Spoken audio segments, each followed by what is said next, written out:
Welcome پر ناظرین، programme درخت میں دوبارہ حاضر ہیں۔ وقفے میں جانے سے قبل میں نے اپنے مہمانوں سے آپ کو تعارف کرایا تھا کہ عبدالرشید صاحب میرے سامنے رہے، جاوید شمس صاحب اور وقاص عظیم صاحب۔ یہ اپنے اپنے شعبے میں بڑے ماہر لوگ ہیں اور آج ہم اس گفتگو کا سلسلہ جو ہے انہی کے ساتھ جاری رکھیں گے۔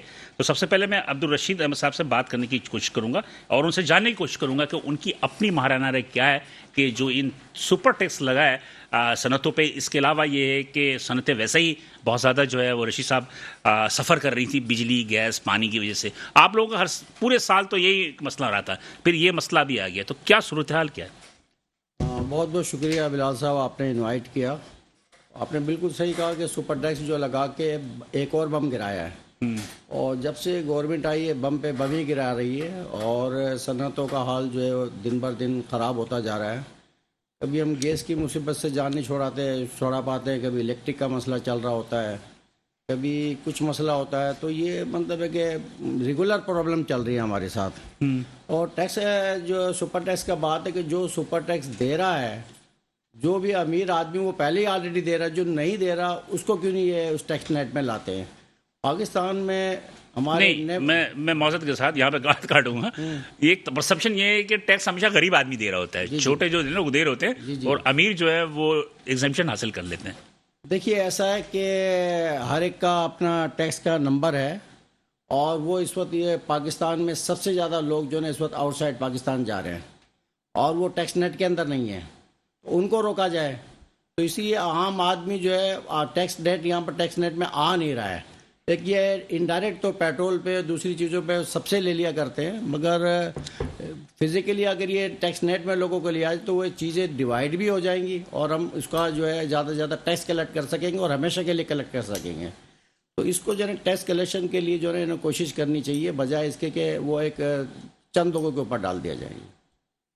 اور اس کے علاوہ جو ہمارے یہاں ایک بحران گیس کا بہت زبردست آ رہا ہے، اور فیوچر بھی اس کا مجھے لگ رہا ہے کہ بہت زیادہ بحران میں انڈسٹری جو ہے نا اس کو مطلب مزید مہنگی ہونے کا خطرہ ہے۔ جی مزید مہنگی ہونے کا خطرہ ہے۔ اور مزید کی بات ہے کہ کراچی میں گیس نہیں ہے، مگر کراچی میں 200 MMCFD گیس چوری کر دی جاتی ہے، اور وہ جو چوری کی جاتی ہے وہ مختلف جو ہے نا ملی بھگت سے چوری کی جا رہی ہے۔ اس میں تو فیکٹریز بھی شامل ہیں۔ میرے خیال سے فیکٹریز کا انوالومنٹ اتنا نہیں ہے۔ پوری دنیا کے اندر اگر گیس دی جاتی ہے تو وہ ریزیڈنٹس کو نہیں دی جاتی ہے، ان کو ہمیشہ LPG کے ذریعے دی جاتی ہے۔ جی بالکل درست کہہ رہے ہیں۔ اور یہاں جب سے یہ جو مسئلے چلے ہیں، گھروں کے اندر بجلی سب سے زیادہ چوری وہیں ہو رہی ہے۔ پوری بلڈنگیں جو ہیں نا وہ اس نیٹ کے اندر آ گئی تو گیس چوری کر رہی، اس سے انڈسٹری نہیں چل رہی۔ انڈسٹری کا چولہا جلے گا تو گھر کا چولہا جلے گا، وہ آسان کام ہے، اور ہمیں ڈالر بھی آئیں گے اور ہمارا ایکسپورٹ بھی بڑھے گا۔ اگر اس دفعہ ہمارا گیس کا بحران اتنا نہیں ہوتا تو ہم 4-5 ارب ڈالر اور مزید زیادہ کما لیتے ہیں۔ بالکل۔ اور گیس کے استعمال صرف گیس کا مسئلہ نہیں ہوتا، اسے ہیٹ ریکوری کے ذریعے ہم جو ہے مطلب ہے کہ اپنے چلر چلا لیتے ہیں۔ تو ابھی ایکسپورٹ کی کیا صورتحال ہے یا آپ کی انڈسٹری کی کیا صورتحال ہے؟ دیکھیے ابھی تھوڑی سی رکاوٹ آنی شروع ہوئی ہے۔ اس کی وجہ یہ کہ جو پاکستان ایک کنٹری ہے ٹیکسٹائل کا سب سے بڑا ایکسپورٹ ہے۔ اب کاٹن میں ہمارے پاس کوئی ریسرچ ہی نہیں ہو رہی ہے اور ہم کاٹن امپورٹ کر رہے ہیں، جبکہ ہمارے یہاں اگر ہم چاہیں تو بہت بڑی تعداد کے اندر جو ہے نا یہاں پر ہم اپنے گروئنگ کنٹری ہے، ایگریکلچر کنٹری ہے، تو یہ ہم تقریباً 6-7 ارب ڈالر بچا سکتے ہیں، مگر اس کے اوپر کوئی کوشش ہی نہیں کی ہے۔ جو ریسرچ ہوتا ہے سیس کے پیسے لے لیے جاتے ہیں، جو سیس کے پیسے لیے جاتے ہیں وہ صرف جو ہے سرکاری تنخواہوں میں چلے جاتے ہیں، کوئی کام نہیں ہو رہا ہے یہاں پر پاکستان میں۔ تو اس وقت جو تقریباً 29 جو ہے کارپوریٹ ٹیکس تو ویسے ہی تھی، جی اور اس پہ مزید 10% لگا کے 39 جی کارپوریٹ ٹیکس ہو گئی۔ جی تو اس کارپوریٹ ٹیکس جو سپر ٹیکس آج لگا ہے، اس میں آپ لوگوں سے کوئی مشاورت کی گئی؟ آپ لوگ سے مراد یہ Karachi chamber of commerce federation یا کسی سے نہیں، وہ بات مشاورت کی ضرور گئی؟ کرتے ہیں، مگر وہ کرتے اپنی مرضی کی ہیں، بات ضرور کرتے ہیں۔ بات ہوئی تھی اس سلسلے میں کچھ بات ہوئی تھی کل، اور آج انہوں نے لگا دیا۔ تو کیا بات ہوئی؟ آپ لوگوں نے ایگری کیا؟ ایگری کیسے کریں گے؟ ایگری تو ہم نے نہیں کیا، انہوں نے کہا کہ ہم یہ ٹیکس لگا رہے ہیں اور لگا دیا انہوں نے آج۔ تو آپ اپنا مال مہنگا کر دیں گے؟ مال تو ہم مہنگا کر دیں گے، مگر آپ انٹرنیشنل مارکیٹ کو کیسے بیٹ کریں گے؟ وہ تو انٹرنیشنل ہے، اگر ہم مال نہیں دیں گے، مہنگا مال ہم دیں گے تو ہماری جگہ انڈیا دے دے گا، بنگلہ دیش دے دے گا۔ آپ کو فکس بجلی کے ریٹ، گیس کے ریٹ نہیں دیے گئے؟ نہیں، بالکل نہیں دیے گئے، بلکہ ہمارے جو ریٹ ہیں وہ اس وقت پنجاب سے زیادہ ہیں کراچی میں۔ سپر ٹیکس لگنے کے بعد آپ کیا کہیں گے؟ سپر ٹیکس لگنے کے بعد کیا انڈسٹری بالکل ختم ہو جائے گی؟ نہیں دیکھیے فرق تو پڑے گا، ہمارے جو ہے نا کنورژن کوسٹ بڑھ جائیں گی، چیزیں بڑھ جائیں گی، مہنگا ہو جائے گا جیسا، اور جب مہنگا ہوگا تو ایکسپورٹ پہ فرق آئے گا اس کا. ٹھیک ہے، تو ایکسپورٹ ابھی کتنی ہو رہی ہے ٹیکسٹائل میں؟ تقریباً $20 بلین ہو جائے گی. $20 بلین. پہلے تو میں خیال میں 22-23 تک چلی گئی تھی. ہاں $20 بلین ہو جائے گی اب $20 بلین ہو جائے گی. $20 بلین مطلب $2-3 بلین گھٹ جائے گا. گھٹنے کی امید ہے جی، امید رکھی جاتی ہے. تو مطلب یہ کہ مہنگائی بڑھے گی. بالکل بڑھے گی. ایسے کہ لوکل مارکیٹ میں تو آپ لوگ بیچتے ہو نا مارکیٹ مال، تو لوکل مارکیٹ کے لیے عوام کے لیے مہنگی ہوگی. بالکل. اب دیکھیں نا تو عوام اس کا مطلب اب کیلے کے پتے وتے کا انتظام کر لے، تاکہ کپڑا تو بہت مہنگا ہو جائے گا، تو اب کیلے کے پتے پہ گزارا کریں گے وہ تو. جی بالکل ایسے ہی ہے. چلے جی، انڈسٹری خود کہہ رہے ہیں کہ ایسا ہی ہے، ہو سکتا ہے. تو بھائی اب کیا کریں. ہمارے ساتھ موجود ہے جاوید شمس صاحب. جاوید شمس صاحب جو صدر انجمن تاجران سندھ کراچی ڈویژن کے صدر ہی ہیں.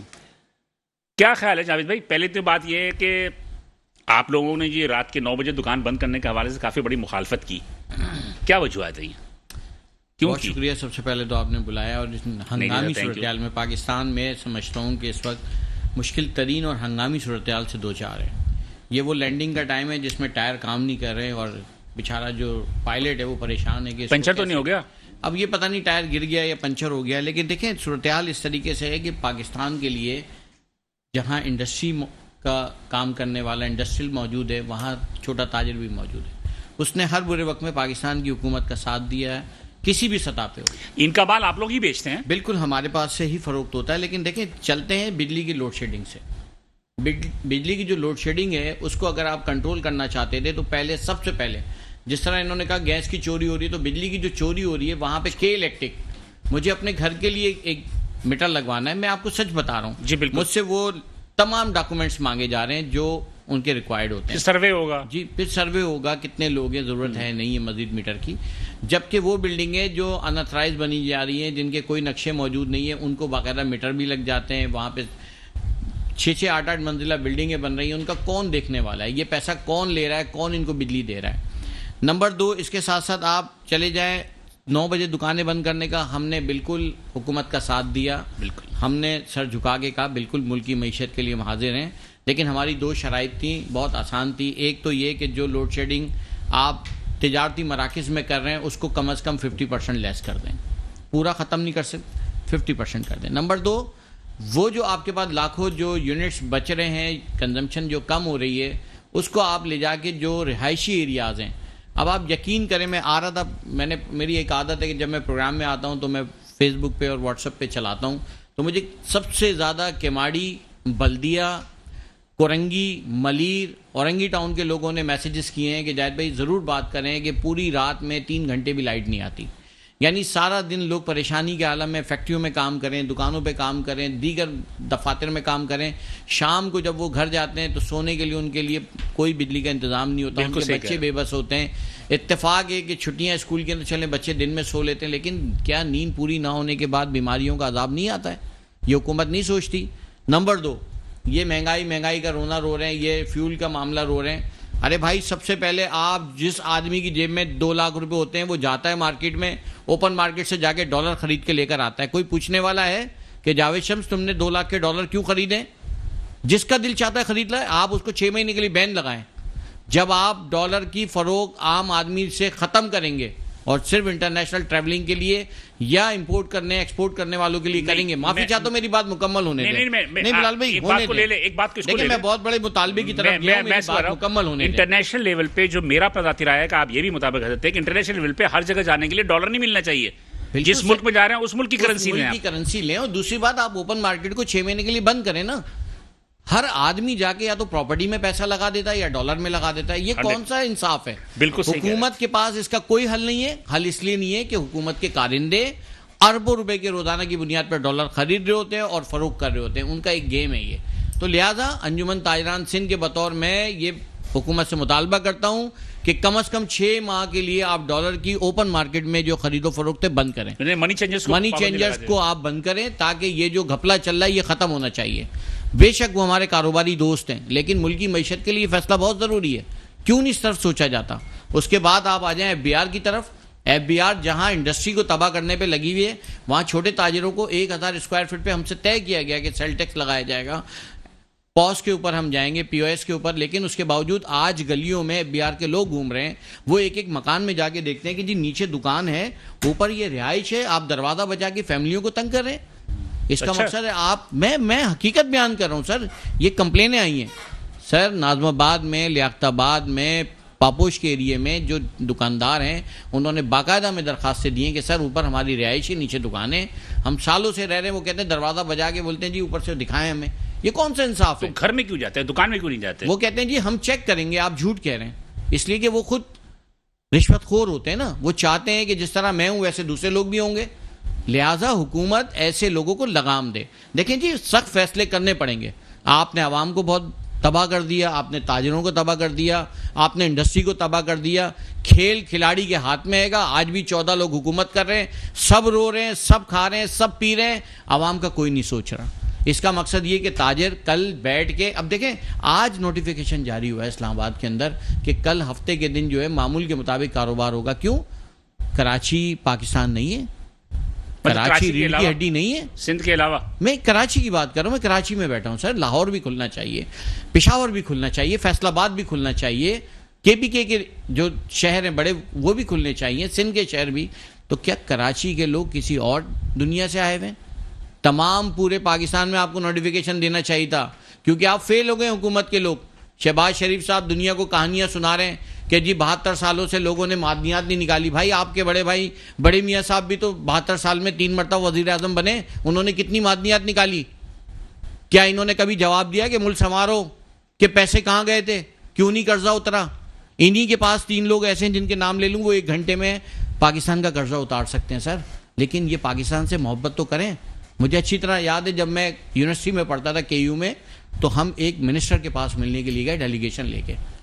جب وہاں سے مل کے واپس نکلے تو میں نے ان کے PA سے پوچھا کہ یار یہ سب پڑھے لکھے ہم لوگ آئے ہیں, ہمیں نوکریاں نہیں ملتی, ہمیں مسائل ہیں, کیا وجہ ہے؟ کہنے لگے جاوید بھائی یہ کہتے ہیں کہ اگر ان کے مسئلے حل ہو گئے تو ہمارے آ کے کون بیٹھے گا. یہ کبھی نہیں چاہیں گے سر. یہ ایک مائنڈ سیٹ ہے, یہ مائنڈ سیٹ بہت خطرناک صورتحال اختیار کر رہا ہے. آپ عوام کو تصادم کی طرف لے جا رہے ہیں, اداروں سے آپ نے تصادم کی طرف کھڑا کر دیا. پولیس اپنی تفریح میں لگی ہوئی ہے, وہ جس کو چاہے اٹھا کے تھانے میں لے آتی ہے, اس کے ساتھ جو بدسلوکی کی جاتی ہے. اب آپ FIR کاٹ رہے ہیں. آپ یہ سوچیں کہ آپ نے تاجر کو 9:30 بجے دکان نہ بند کرنے پر آپ نے اس کو گرفتار کیا. آپ 2 گھنٹے کی پنش کریں, 2000-5000 کیش کا جرمانہ کریں, وہ قومی خزانے میں جمع ہو, اس کا طریقہ ہو. آپ FIR کاٹ دیتے ہیں, اس کی ہسٹری خراب کر دیتے. ساری زندگی وہ یہی بتاتا رہتا ہے میں نے دکان بند دیر سے کی تھی تو میں جرم مجھ پہ لگ گیا, میں ملزم بن گیا, میں نے کوئی قتل نہیں کیا, میں نے کوئی منشیات نہیں بیچی. بھائی کراچی کا تاجر یا پاکستان کا تاجر کوئی روڈ پہ کھڑا ہوا ہے, اس کا مقصد ہم دکانیں بیچیں, کاروبار ختم کریں اور دوسرے ملکوں میں چلے جائیں. ذرا وقاص صاحب سے بھی اسی مسئلے میں گفتگو کر لیتے, پھر آپ سے بھی گفتگو سلسلہ جاری رہے گا. وقاص زمین صاحب, ریسٹورینٹ کی سنا کہ 11 بجے تک پابندی لگی, تو کیا اس سے کوئی صحیح ہوا یا آپ لوگوں کے لیے یہ بہت غلط فیصلہ تھا, اور اس کے اوپر ہم نے ان کے ساتھ کافی ڈائلاگ کیا, کافی پریشر بلڈ کیا. کمشنر کراچی صاحب کی میٹنگ بھی ہوئی, کل ہماری میٹنگ ہوئی اور آج اس کا رزلٹ آیا الحمدللہ. انہوں نے کم سے کم یہ کیا ہے کہ جو ہماری ٹائمنگ 11 تک روکی ہوئی تھی وہ 11:30 کر دی.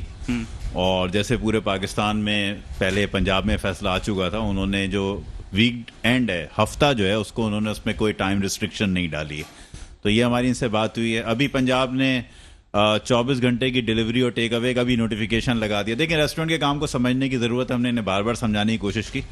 ہماری بجلی کا جو میجر کنزمپشن ہے وہ ہے ہی ہمارے کچن میں, جس میں ہمارے ڈیپ فریزرز ہوتے ہیں. اب ڈیپ فریزر میں سندھ فوڈ اتھارٹی کو آپ لے لیں تو وہ آپ سے کہتا ہے اگر آپ نے بیف کا ڈیپ فریزر اور چکن کا ایک ہی ڈیپ فریزر بنایا تو یہ آپ کا ریسٹورینٹ ہم سیل کر دیں گے.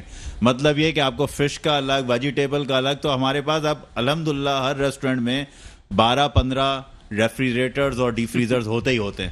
تو ہمارا سب سے بڑا جو کنزمپشن ہے بجلی کا وہ ہے بھائی. تو آپ ہمارا کاروبار اگر 11 بجے بند کر دیں گے تو آپ صرف یہ کریں گے کہ آپ ہمیں اپنی پوری ایک شفٹ کے جو ملازمین ہیں ان کو فارغ کرنا پڑے گا. یہ اسکل لیبر ہے, اسکل لیبر کبھی بھی بھیک نہیں مانگے گی, یہ بھیک نہیں مانگے گی, لیکن یہ ایک چیز ضرور کرے گی, یہ لوگوں سے چھین کے کھائے گی. پھر آپ اس کو دیکھیں, اسکل لیبر بڑی ظالم ہوتی ہے. سنا نہیں کہ زور و زبردستی کے ساتھ بھی بند کر رہے ہیں ریسٹورینٹ. بہت, یعنی اس میں تو یعنی اللہ معاف کرے کہ جو سلوک کیا جا رہا ہے, اور اس شخص کے ساتھ سلوک کیا جا رہا ہے کہ جس کے ٹیکس سے ان کی تنخواہ ملنی ہے. وہ کما اس لیے رہا ہے کہ اس میں سے بیشتر پیسے وہ ان کو واپس کر دے گا. جو فنکشنل چارجز یہ لگاتے ہیں, چالان ایشو کرتے ہیں, D M C, K M C, Sindh food authority, labour tax, SESSI, E O B I, یعنی 22 قسم کے تو ہم وہ بڑھتے ہیں جو کہ دیتے ہیں. کچھ پوشیدہ ٹیکس بھی ہیں, کچھ پوشیدہ تو زیادہ ہیں, لیکن بات یہ ہے کہ اس کو اس بات کی سزا دی جا رہی ہے کہ جو کہ وہ یہ کہہ رہا ہے کہ بھائی اس میں سے تو میں بہت ہی کم پیسے اپنے لیے لوں گا, میں تو یہ سارے پیسے تمہیں واپس ہی کر دوں گا, تم چھوڑو گے نہیں میرے پاس, لیکن اس پہ بھی اس کو پکڑ کے اندر کر دیں گے, ذلیل کریں گے. اور اس کے بعد اس کو مزے کی بات یہ کہ وہ حلال کمانے والا جب حوالات میں بند ہوگا تو چانسز یہ ہیں کہ برابر میں منشیات بیچنے والا, جی بالکل, موبائل فون چھیننے والا اس کو دیکھ کے ہنسے گا اور بولے گا یار کوئی مردوں والا کام ہی کر لیتے, یہ کیا کیا تم نے. تو آپ تصور کریں نا آپ لے کے کہاں جا رہے ہیں اس کو. دیکھیں ایس ایم ای کو سمجھنا پڑے گا. پاکستان میں ایس ایم ای کی جو تعداد ہے وہ تقریباً کوئی 3.2 ملین ہے. بالکل, اس میں آپ سمجھیں کوئی 28 کہتے ہیں کہ ملین لوگ جو ہے نا وہ برسر روزگار ہیں, کم و بیش جو کہ لگے. اس میں سے ریسٹورنٹ انڈسٹری ہاسپٹیلٹی کا ایک بہت بڑا حصہ ہے جو کہ چلتا ہے. میں صرف ایک بات یہ کہتا ہوں, بار بار جتنی دفعہ حکومتی ارکان سے مل کے آتا ہوں, میں کہتا ہوں پاکستان کو جو لوگ چلا رہے ہیں وہ اس کو کاروبار کی طرح چلاتے ہیں, لیکن مسئلہ یہ ہے کہ ان بیچاروں کو کاروبار کرنا نہیں آتا. تو یہ ہم سے سیکھ لیں کاروبار کرنے کا. گورنمنٹ اہلکاروں کو کاروبار کرنے ظاہر ہے کاروبار کی طرح ہی چلاتے ہیں, کارپوریشن کی طرح چلاتے ہیں, اس کو تو کم سے کم کاروبار کرنا سیکھ لیں, یہ بہت ضروری ہے. کاروبار کرنے کے اصول ہے نا, ہم کیا کرتے ہیں, پہلا جو حصہ ہے اس کا وہ کاروبار کا جو مال ہے اس میں, دوسرا اس کے آگے کی خریداری میں, اور تیسرا پھر کھاتے ہیں. یہ تینوں حصے کھا جاتے ہیں اور اس کے بعد پھر کوشش کرتے ہیں کہ خود ہی چلنے کی, کہ نہیں چلے گا. یہ جو سلسلے پہ لے جائے. مجھے ایک بریک لینا, پھر میں آپ کی طرف آؤں گا دوبارہ. ناظرین یہاں پر گفتگو جو کچھ ہاٹ کی طرف جا رہا ہے, اور یقینی طور پہ جو ہے جو بھی حضرات کہہ رہے ہیں یہ ان کے دل کی آواز ہے, لیکن یہاں پہ ایک چھوٹا سا بریک لیں گے, بریک کے بعد دوبارہ حاضر ہوتے ہیں, تو اس گفتگو سے جاری رکھیں گے. ساتھ رہیے.